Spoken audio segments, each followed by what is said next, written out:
The views expressed in this program do not necessarily reflect those of this station. Welcome to Insights into Northeast Michigan, a WBKB News public affairs program. Insights deals with the issues affecting those in the community, as well as Northeast Michigan and the state. And now, Insights into Northeast Michigan. Welcome to Insights. I'm your host, Teresa Lepowski, and today we're going to be talking about medical marijuana. There was a new law passed, and we're going to be talking about how the city is making their decision on that law. Thanks for joining us, Adam. No problem. I'm glad to be here. So set the stage for us. What was the new law regarding medical marijuana? Basically, late last year, they passed a series of laws that basically allowed for a number of different uses that weren't permitted before, and basically the municipalities can choose whether or not they want to allow each use. These uses might be from a provisioning center, which is essentially a dispensary, to a commercial grower, to a secure transporter, or a testing center, or an area that processes the medical marijuana. The city of Alpena hasn't made that decision yet. What are some things that you guys are considering in light of that decision? Correct. Basically, right now we formed a committee to analyze the impacts on the city. We're looking at a number of different elements of how it could impact the city. These range anywhere from if we allowed any of these uses, where we'd want them to be. As far as proximity, do we want them in a commercial district? Do we want them out in an industrial district? Or do we want to allow them at all? The committee's job is not necessarily to think about the stigma attached with it. The committee's focus is really the facts. So what are the facts? Ultimately speaking, our job is to explore the impacts. Whether there's a stigma or not, that's for somebody else, in this case City Council, to look at that impact. But our job would be to look at, for instance, medical marijuana is still against federal law, and that creates a number of circumstances that we don't necessarily think about. For instance, people that sell medical marijuana cannot deposit any money associated with that into a bank that's federally insured, which creates large amounts of cash that they would generally store on site or need to move around. So that's something we need to think about. Other things that we need to consider would be, how it gets transported. One of the things we can allow are secure transporters, and they're going to be moving around the medical marijuana and the cash associated with it. But because of federal law, again, they're not allowed to have firearms. So it creates a situation where in Colorado and places like that, they have to basically establish convoys and things like that. So we're looking at trying to figure out these elements that we might, the average person might not think about because of the difficulties federal law creates. As it stands right now, the state of Michigan has allowed certain allowances for people and for medical marijuana. Where are we right now with that? What has the state allowed us to do in Michigan that the city still has to decide on? Well, where we are right now is medical marijuana is permitted everywhere within the state. And that includes the medical marijuana patients, as well as the people that provide the medical marijuana to up to 6 patients. So that's not going to go away. So in that regard, they're going to be allowed no matter what. And that was that was allowed with the original medical marijuana laws. So that's going to be here. But ultimately, we are looking at whether the municipality, the city of Alpena, wants to allow these other licensed abilities. Again, whether we want to allow these provisioning centers or these commercial grow houses. The other thing we have to look at is, no matter what happens, what decision we make, another municipality that's very close by may make the opposite decision. So ultimately speaking, even if the city was to take no action or to say we don't want any of this, certainly one of the townships nearby could turn around and say we do want it, and it's still there. What do you think, will there be any impact for other counties or cities nearby should the city of Alpena decide to allow, or should another township decide to allow? Ultimately speaking, that's one of the things we're going to be looking at. Obviously, one of the positives or the carrot the state gives you for allowing these uses is there is a certain amount of revenue. There's a 3% tax on all retail sales that they're going to distribute to both the local governments and the counties and a few other areas as well, including the state. So there's certainly the provision of extra income that would be allowed if we did choose to allow these uses, but we have to see if that extra income is worth the processes of regulation that we'd have to go through. The new law would allow municipalities to allow a few different things for themselves. What are those 5 basic things that we would get to decide? Ultimately, if my memory serves me correctly, we can allow provisioning centers, which again is basically a dispensary. It allows for people to come in and off the street. Essentially, it's a retail storefront. In addition to that, we could allow commercial grow facilities, either 500, 1,000, or 1,500 plants. Those would only be allowed in ag or industrial locations. In addition to that, there's also secure transporters, which again are the people that transport the money in the medical marijuana from one place to the other.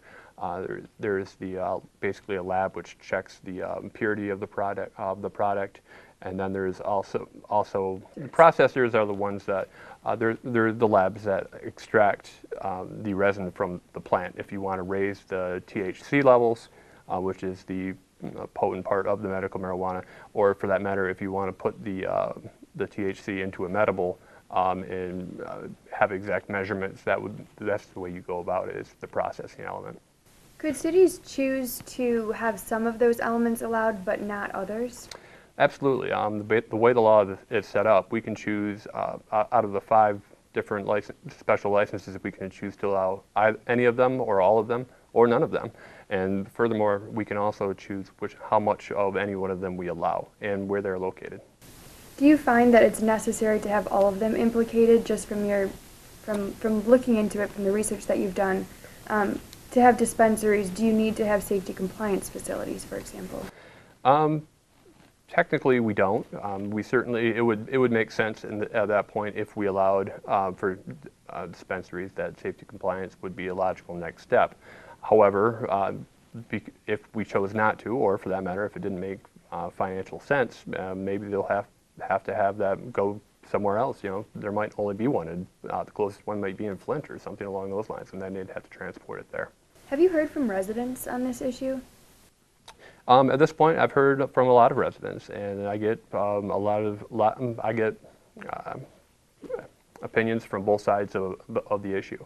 I get a lot of people saying they would like to keep it out completely, and I have a lot of people saying, this is a helpful medication and we should allow it. What is the reason for wanting to keep it out completely? It varies. There's certainly a lot of different reasons, and some have told me, some haven't. So. Okay, well, thank you so much, Adam. It's great to get that government perspective on kind of how we'd be affected as a city. When we come back, we'll get that medical perspective to see how medical marijuana right here in our city will affect our health. We'll be right back.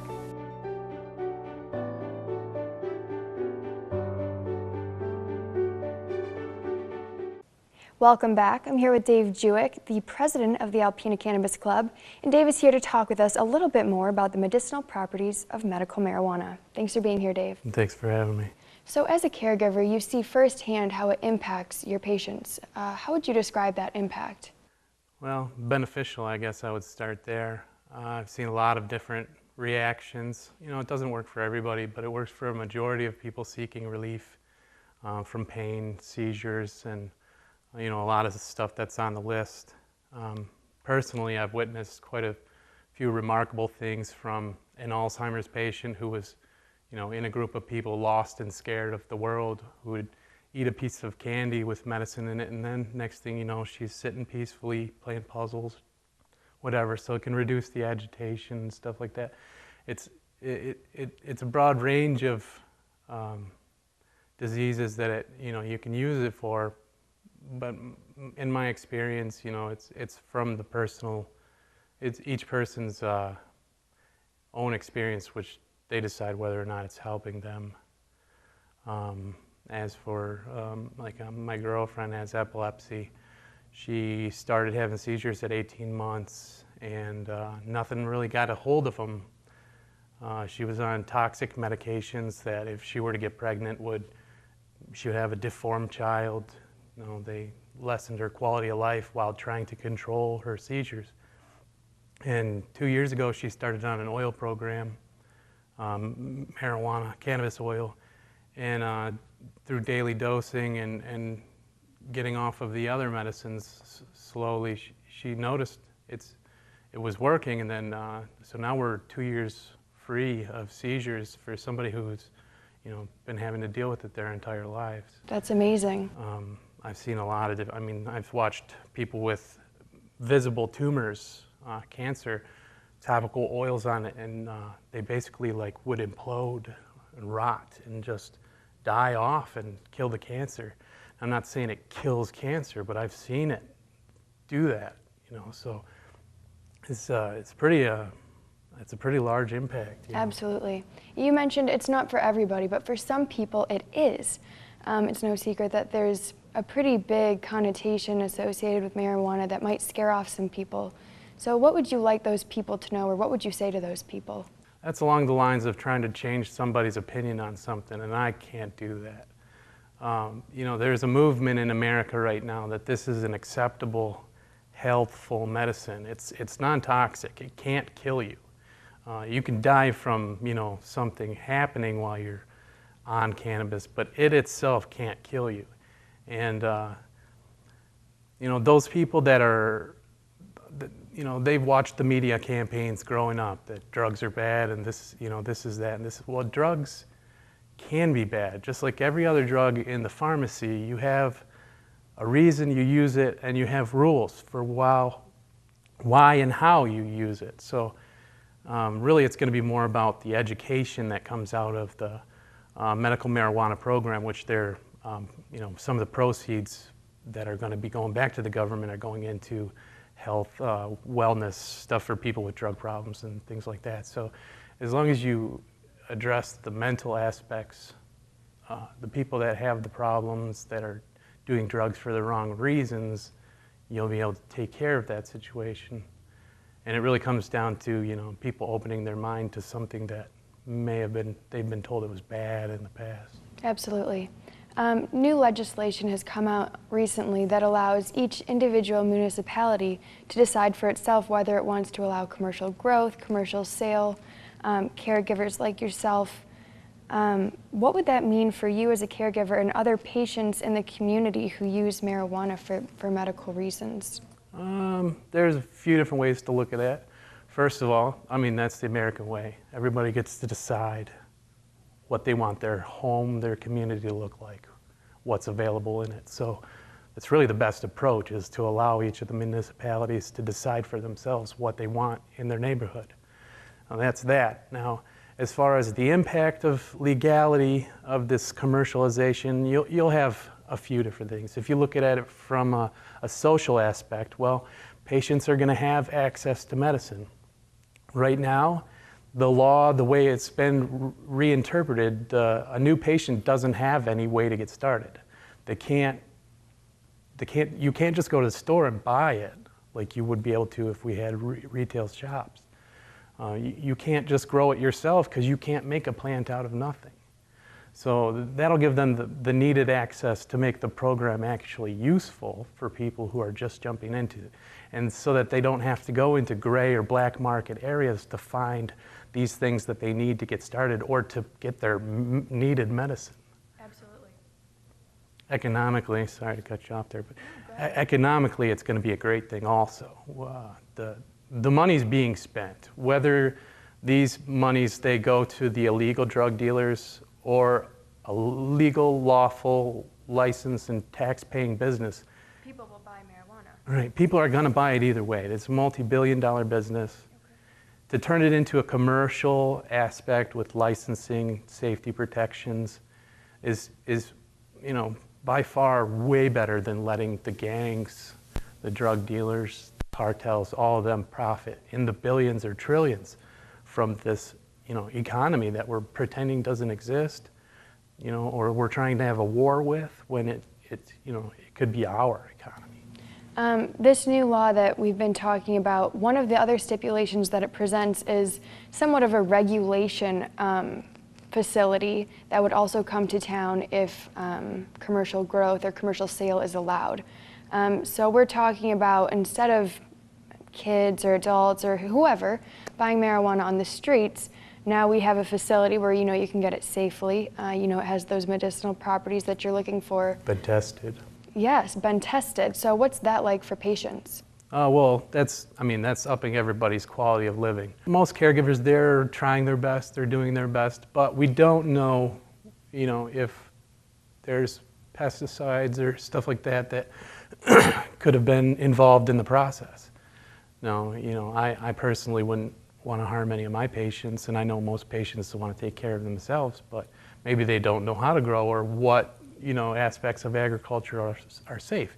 So having a retail location where you can just go and, get a market-priced medicine that is safe and of high quality, it's gonna make it better for everybody. Alpena is quite the tourist spot, especially in our summers. Do you think that having dispensaries here would take away from that tourism aspect of our city? Oh no. It's going to be one more market that Alpena can expand on, because the people that are coming in, they still have to be legal patients, but they will want to be able to buy their medicine somewhere, just like they would want to be able to go to Walgreens or whatever to get their other medicine. It's going to make it more of a destination for people who would otherwise not be able to enjoy the situation, where they can come to town, have their fun or whatever, and still get a hold of their medicine without having to drive back to whatever place where they live or find their caregiver who is in another county or another state even. Absolutely. Well, thank you so much for being with us here today, Dave. It was great to hear from your firsthand experience. Thank you. We're going to have to go to a short break right now, but when we return, we'll have Mid-Michigan with that medical perspective you've been waiting on.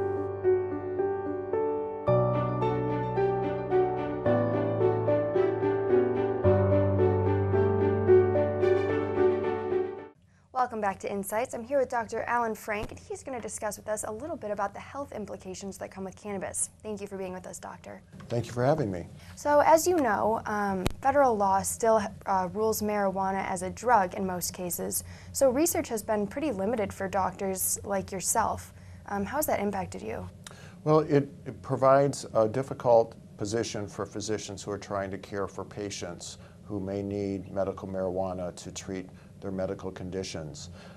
The federal government classifies marijuana as a Class 1 substance. By federal law, that means that substance cannot be prescribed by a physician under the Drug Enforcement Agency rules. It puts it in the same classification in the federal government as LSD, for example, for which there is no medical use. We know, however, through medical research that marijuana has definitive medical uses that are legitimate and proven by medical research.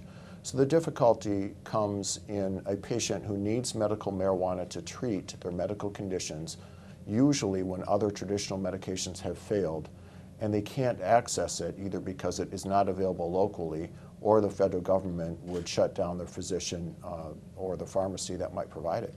What ailments or diseases do people seek medical marijuana for relief of? There are many. The most well-proven are using medical marijuana for seizures in children, and I say children, that studies up to age of 30, in children who have refractory seizures that are not treatable by current medical therapies. So in some instances, these children have seizures daily, and their parents have to watch the child go through this process, which seizures left untreated in that situation ultimately result over the course of years in death. So a parent who has that occurring would want any treatment that might reduce the amount of seizures. So there have been 3 publications, one in The Lancet, a British publication, and 2 in the New England Journal of Medicine, US publications, proving that marijuana use, marijuana extract in these children reduce seizures by up to 50%. That's when all other therapies have failed. So if your child is having a seizure every day and now they're only having 3 seizures a week, as a parent, most parents would probably do anything they could to get that treatment for the child. I know there's also that implication that maybe parents don't want or like the idea of their child getting high. What would you say to that? That's a great question. If I were a parent of a child having intractable seizures, I would rather have my child high than dead. And dead is the ultimate result of these intractable seizures. Why is that? Well, the brain can only take so much damage, and the seizures not only affect the body, these seizures are typically grand mal type seizures where the body is jerking and you get muscle tear. Children can bite their tongue, they can swallow their tongue, they can choke to death of their own blood and saliva, in addition to the brain damage of the chaos that occurs in the brain during a seizure. Ultimately, the child ends up dying either directly from the seizure or as a side effect of the body's effect when the body is seizing. Wow. Are there any other ailments or conditions that you feel like medical marijuana has been proven to help with? That's another good question. Yes, there are in fact drugs available that target some of the receptors that marijuana targets. For example, in a medication called dronabinol that targets certain receptors, THC receptors in the brain, we can reduce or eliminate the nausea and vomiting that chemotherapy patients have with chemotherapy. We can cause patients who have lost their appetite from chemotherapy or from wasting diseases like HIV/AIDS to gain their appetite and eat again. We can use that medication to help, in some instances, these patients with wasting diseases or eating disorders gain weight back to a healthy level. It's proven. That particular medication is actually approved by the Food and Drug Administration, but it is a class 2, meaning it's controlled like narcotics are.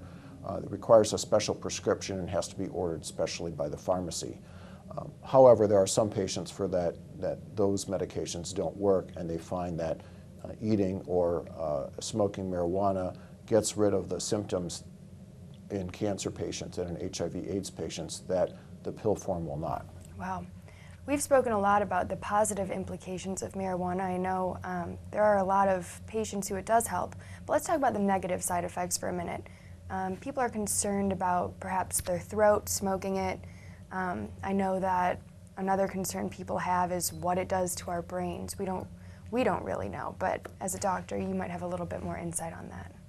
Yes, and that's another good question. So first, I would say that when I have patients on medical marijuana, I recommend that they eat it rather than smoke it to eliminate the possibility that they might irritate their throat and lungs from the smoke. Any burning material, whether it's marijuana or tobacco, is bad for the throat and bad for the lungs.